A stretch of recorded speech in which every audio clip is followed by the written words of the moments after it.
इस कथन का वर्णन रामायण के बाल कांड में और महाभारत के आदि पर्व में मिलता है। महर्षि विश्वामित्र इतिहास के सबसे श्रेष्ठ ऋषियों में से एक हैं, क्योंकि वे जन्म से एक ब्राह्मण नहीं थे, फिर भी उन्होंने अपने तप और ज्ञान के बल से ब्राह्मणत्व प्राप्त किया था। वैसे तो उनके जीवन में ब्राह्मणत्व प्राप्त करने की मुख्य वजह तो महर्षि वशिष्ठ ही थे, परंतु उनकी उग्र तपस्या के चलते ही यह कार्य मुमकिन हो पाया था। पर इसी काल के दौरान एक बार विश्वामित्र जी की तपस्या भंग हो गई थी। बताते हैं, पुष्कर के तपोवन में विश्वामित्र जी ने 1000 वर्ष तक तपस्या की थी। उनकी तपस्या पूर्ण होने के बाद परमपिता सभी देवताओं के साथ उन्हें उनकी तपस्या का फल देने के लिए प्रकट हुए थे। तब परमपिता जी ने यह कहा था कि अब तुम अपनी तपस्या और अपने शुभ कर्मों के प्रभाव से ऋषि हो गए हो। परंतु विश्वामित्र जी को ऋषि नहीं ब्रह्म ऋषि बनना था। इसलिए ब्रह्मा जी और देवताओं के जाने के बाद विश्वामित्र जी फिर अपनी उग्र तपस्या में लग गए थे। इस बार विश्वामित्र की तपस्या के जब कई वर्ष व्यतीत हो गए तो उनकी उस उग्र तपस्या को देखकर देवराज इंद्र संशकित हो गए और यह सोचने लगे कि बार बार तपस्या करके कहीं ये वह शक्ति तो नहीं अर्जित करना चाहते हैं जिससे वह मेरे इंद्रासन को प्राप्त कर सके। मन में ऐसा विचार आते ही इंद्र चिंतित हो उठे और उन्होंने विश्वामित्र की तपस्या को भंग कराने के उद्देश्य से अप्सरा मेनका को अपने पास बुलाया और उसे विश्वामित्र की तपस्या भंग करने के लिए पृथ्वी पर भेज दिया। उस दिन विश्वामित्र जी नित्य की भांति प्रातः काल पुष्कर के सरोवर में स्नान करने गए तो उन्हें मेनका उस सरोवर में स्नान करती हुई दिखाई पड़ी। विश्वामित्र जी ने उस सुंदर मेनका के भीगे हुए बदन को देखा तो वह काम के अधीन हो गए और मेनका के पास आकर बोले कि सुंदरी, तेरा स्वागत है। मैं तुझे देखकर काम से मोहित हो रहा हूँ। आज से तू मेरे आश्रम में निवास कर। विश्वामित्र जी का यह निवेदन मेनका ने सहर्ष स्वीकार कर लिया था। देवराज इंद्र का कार्य करने आई मेनका ने विश्वामित्र जी को कामपाश में बांध लिया था तथा उनके आग्रह करने पर उन्हीं के साथ आश्रम में निवास करने लगी थी और 10 वर्षों तक मेनका विश्वामित्र जी के साथ उनके आश्रम में रही। उसी दौरान मेनका ने विश्वामित्र की पुत्री को जन्म दिया था। 10 वर्ष के बाद विश्वामित्र जी को इस बात का ज्ञान हुआ कि उनकी तपस्या तो भंग हो गई है, तो वह बड़े लज्जित हुए तथा शोक में डूब गए। तब विश्वामित्र जी के मन में रोष पूर्वक यह विचार उत्पन्न हुआ कि यह सब देवताओं की ही करतूत है। उन्होंने ही मेरी तपस्या भंग करने का यह प्रयास किया है। विश्वामित्र जी को देवताओं तथा इंद्र पर बड़ा क्रोध आया, परंतु वह अपने क्रोध को वश में कर पश्चाताप से दुखी हो गए। मेनका विश्वामित्र जी का क्रोध देख थर थर कांपती हुई हाथ जोड़कर उनके सामने खड़ी हो गई। मेनका को देख विश्वामित्र जी ने क्रोध नहीं किया तथा उसे आश्रम से चले जाने को कह दिया और फिर स्वयं अपनी कन्या को कण्व ऋषि के आश्रम में रात के अंधेरे में छोड़कर उत्तर में हिमवान पर्वत पर चले गए। वहां पर विश्वामित्र जी ने कामदेव पर विजय पाने के लिए कौशिकी नदी के तट पर दुर्जय तपस्या आरंभ कर दी और 1000 वर्षों तक तपस्या करते रहे थे। दोस्तों, जब विश्वामित्र जी अपनी कन्या को रात के अंधेरे में कण्व ऋषि के आश्रम में छोड़कर उत्तर में हिमवान पर्वत पर चले गए थे, तब शकुंतों ने उस कन्या की रक्षा की थी।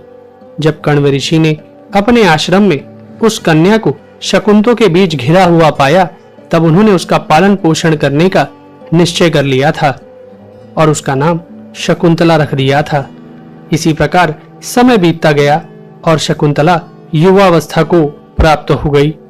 उसके कुछ समय बाद पुरुवंश के प्रवर्तक महाबाहु राजा दुष्यंत एक दिन अपनी चतुरंगिनी सेना के साथ वन विहार करते करते उस आश्रम के निकट आ पहुंचे।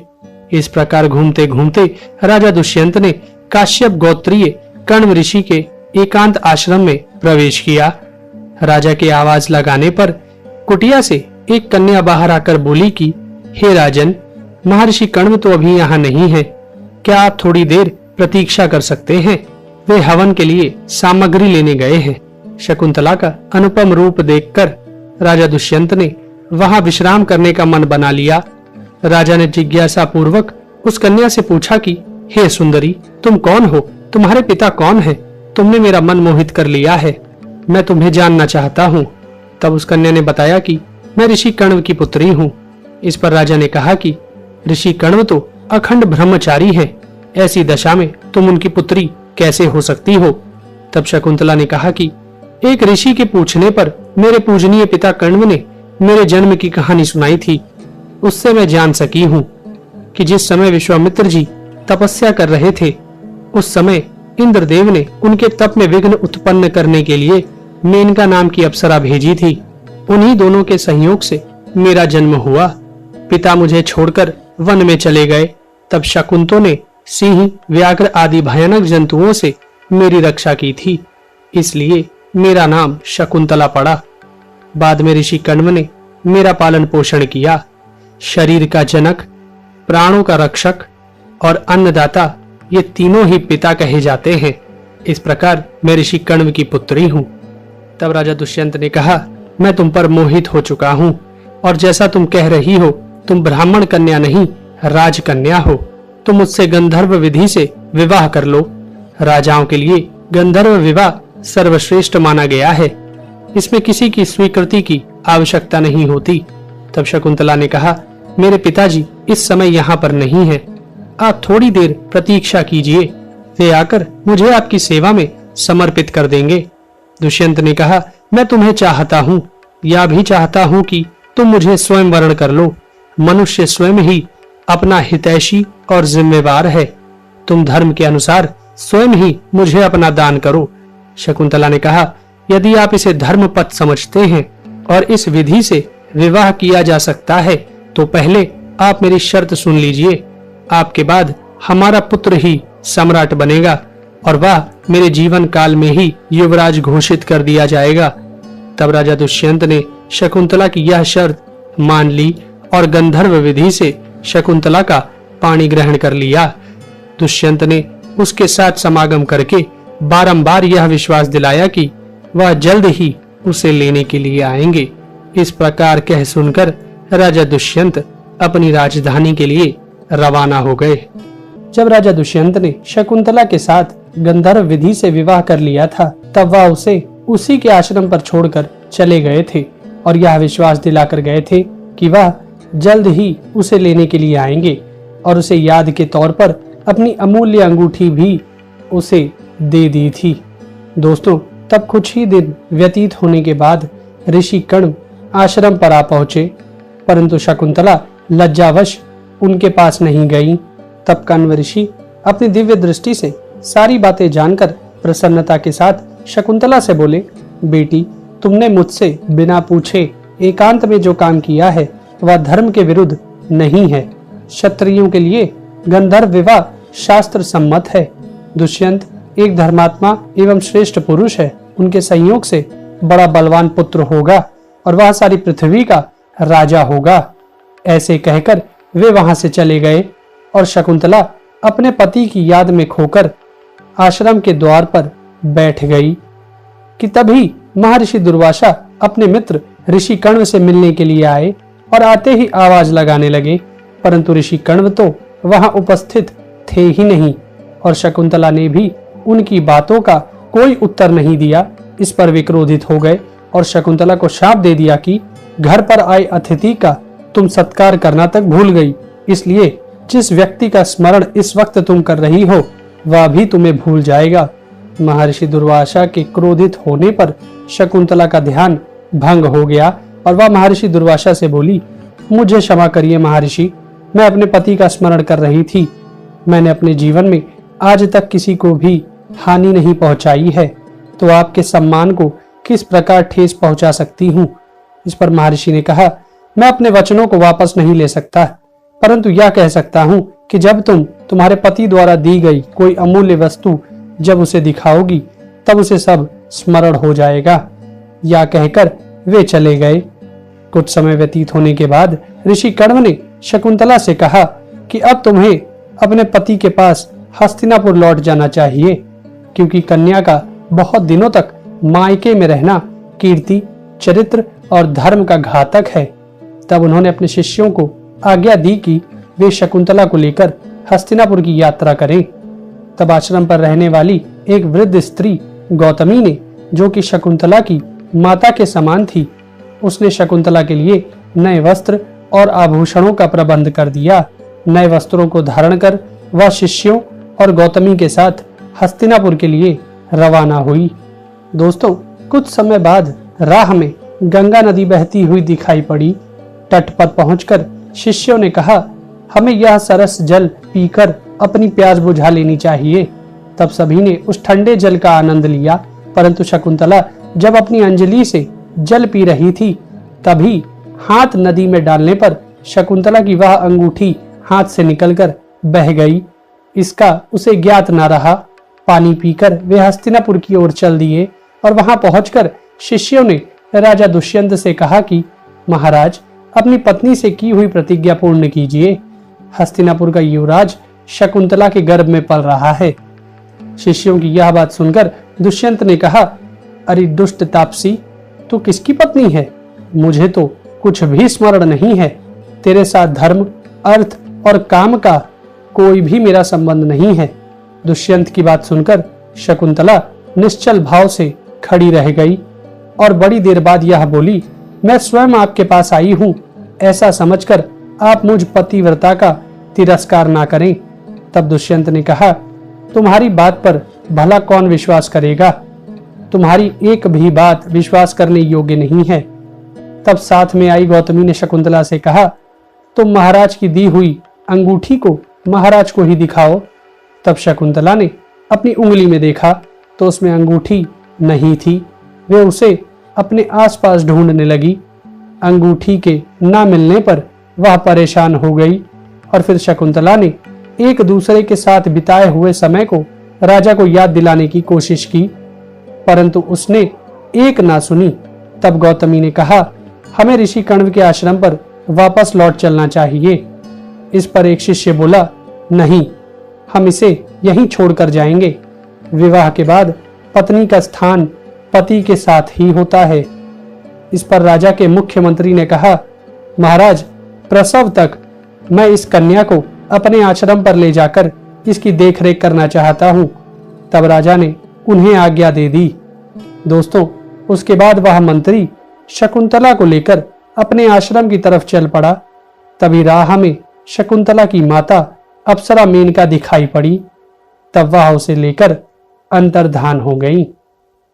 एक दिन की बात है, हस्तिनापुर में राजा दुष्यंत के सिपाहियों ने एक मछुआरे को राजा की अंगूठी को चुराने के मामले में उसे अपनी गिरफ्त में ले लिया और फिर उसे राजा के सामने ले जाकर उपस्थित किया। दोनों सिपाहियों ने राजा से कहा कि महाराज, ये आपकी अंगूठी को बाजार में बेचने की कोशिश कर रहा था। इस पर मछुआरे ने राजा से कहा, महाराज, मैं सत्य कह रहा हूँ। आज ही सुबह यह अंगूठी मुझे एक मछली के पेट से मिली है। मैं इस अंगूठी के बारे में कुछ नहीं जानता। जब राजा दुष्यंत ने अंगूठी को देखा तब उन्हें सब स्मरण हो गया कि यह अंगूठी उनकी पत्नी शकुंतला की है। तब उन्होंने उस मछुआरे के इस कार्य से प्रसन्न होकर उसको एक झोले स्वर्ण की मुद्राएं इनाम स्वरूप दी और उसे छोड़ दिया। दोस्तों, तब उन्हें शकुंतला के साथ किए हुए उस व्यवहार पर बड़ा पछतावा हुआ और उन्होंने अपने मुख्यमंत्री से पूछा, मेरी पत्नी शकुंतला कहाँ है? तब मंत्री ने कहा, मुझे क्षमा करें महाराज, जब मैं उन्हें अपने साथ ले जा रहा था तब राह में एक अप्सरा उसे अपने साथ लेकर अंतर्धान हो गई थी। यह सुनकर राजा को बड़ा पछतावा हुआ। इस प्रकार 6 वर्ष व्यतीत हो गए। एक दिन देवराज इंद्र का भेजा हुआ दूत राजा दुष्यंत के पास आया और कहने लगा, देवराज इंद्र दानवों के प्रति युद्ध में आपकी सहायता चाहते हैं। तब राजा ने देवताओं का साथ देने को स्वीकार कर लिया। इसके कुछ दिनों बाद ही दानवों और देवताओं के बीच भीषण युद्ध छिड़ गया, जिसमें देवताओं की जीत हुई। तब देवराज इंद्र के दूत ने राजा दुष्यंत को पृथ्वी पर वापस आकर एक अज्ञात स्थान पर छोड़ दिया था। दोस्तों, जब मेनका शकुंतला को लेकर अंतर्धान हो गई थी, तब वे उसे ऋषि मारीच के आश्रम पर ले आई थी और उसे वहीं छोड़कर चली गई थी। तब वहीं पर ऋषि मारीच की देख रेख में उसने एक पुत्र को जन्म दिया था। वह अत्यंत सुंदर और बलिष्ठ था। ऋषि मारीच ने विधि पूर्वक उसके जात कर्म आदि संस्कार किए थे। वह 6 वर्ष की अवस्था में ही सिंह, बाघ, शूकर और हाथियों को आश्रम के वृक्षों से बांध देता था। कभी उन पर चढ़ता, कभी डांटता तथा कभी उनके साथ खेलता और दौड़ लगाता था। यहाँ तक कि वह बाघों के दांत तक गिन लिया करता था। आश्रम वासियों ने उसके द्वारा समस्त हिंसक जंतुओं का दमन होते देख उसका नाम सर्वदमन रख दिया था। परंतु सर्वदमन अपने एक और नाम भरत से भी जाना जाता था। दोस्तों, जब राजा दुष्यंत को देवराज इंद्र के दूत ने एक अज्ञात स्थान पर उतार दिया था, तब उन्हें एक बालक के खेलने की आवाज सुनाई पड़ी थी।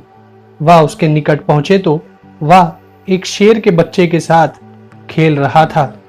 राजा दुष्यंत उसे इस तरह हिंसक जानवर के साथ खेलते देख हैरत में पड़ गए थे। तभी वहां पर 2 स्त्रियां आई और सर्वदमन को आश्रम पर ले जाने की कोशिश करने लगी, जिससे कि सर्वदमन के हाथ में बंधा जंतर खुलकर भूमि पर गिर गया था। उस बालक की बहादुरी और सुंदरता को देखकर राजा दुष्यंत उस बालक के पास चले आए और उससे कहने लगे, मैं तुम्हारे साथ खेलना चाहता हूँ, तुम इस शेर के बच्चे को छोड़ दो। इतना कहकर राजा ने भूमि पर पड़े उस जंतर को उठा लिया। यह देख दोनों स्त्रियां बुरी तरह घबरा गईं और राजा से कहने लगी कि आपको उसे नहीं छूना चाहिए। तब राजा ने पूछा, क्यों, इस जंतर को छूने से क्या होगा? तब उन स्त्रियों ने यह बताया कि यह जंतर भरत की बाह पर ऋषि मारीच ने बांधा है, जिससे इसको किसी प्रकार की हानि ना हो सके। इस जंतर को इसके माता पिता के सिवा और कोई स्पर्श नहीं कर सकता। तब राजा ने पूछा, अगर कोई दूसरा इसे स्पर्श करेगा तो? तब स्त्रियों ने कहा, यह सर्प में परिवर्तित होकर उन्हें डस लेगा। तब राजा ने हर्ष में भरकर भरत को गले से लगा लिया और उससे कहने लगे, मुझे अपनी माता के पास ले चलो। तब भरत उन्हें माता शकुंतला के पास ले गए। दोस्तों, आश्रम पहुंचकर राजा दुष्यंत ने शकुंतला से अपने किए हुए व्यवहार पर क्षमा मांगी और बताया कि वह अंगूठी मिलने के बाद ही उन्हें सब स्मरण हुआ। तब शकुंतला ने भरत से कहा, पुत्र, यही तुम्हारे महान पिता राजा दुष्यंत हैं। तब राजा ने कहा, चलो राज्य वापस चलो। इस पर शकुंतला ने कहा, पहले हमें ऋषि मारीच की आज्ञा ले लेनी चाहिए।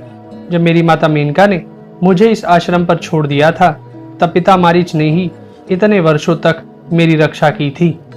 तब वे दोनों ऋषि मारीच के पास आज्ञा लेने के लिए पहुंचे। शकुंतला ने कहा, पिताजी, मेरे पति मुझे अपने राज्य में वापस ले जाना चाहते हैं और इस पर आपकी आज्ञा चाहते हैं।